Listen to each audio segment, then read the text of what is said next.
বিসমিল্লাহির রহমানির রহিম।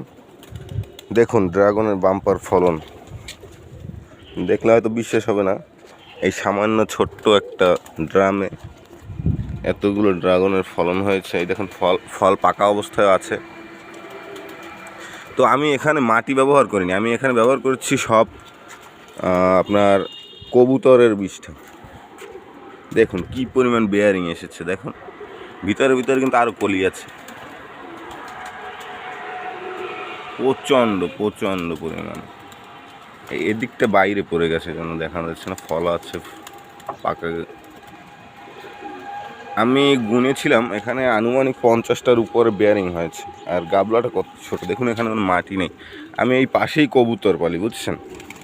এই কবুতরের যত বিষ্ঠা, এই ঘরের প্রতি সপ্তাহে ঘর পরিষ্কার করার পরে এই যে বিষ্ঠাগুলো শুধু আমি এখানে কালেক্ট করেছি।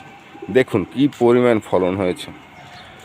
যদি একটু ক্লোজে দেখাই, আপনারা যদি ফল গুনতে পারেন, 1 2 3 4 5 6 7 8 9 10 11 12 13 14 15 16 17 18 19 20 21 22 23 24 25 26 27 28 29 30 31 32 33 34 35 36 37 38 39 40 41 আনুমানিক 50টার উপর। আর বললে হয়তো বিশ্বাস করবেন না, আমি এখান থেকে 20টার উপরে ফল খেয়েছি অলরেডি।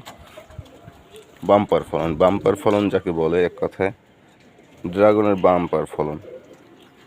শুধুমাত্র মাটির বদলে এই কবুতরের বিষ্ঠাটা ব্যবহার করে দেখুন কি পরিমাণে ফলন এসেছে। দেখুন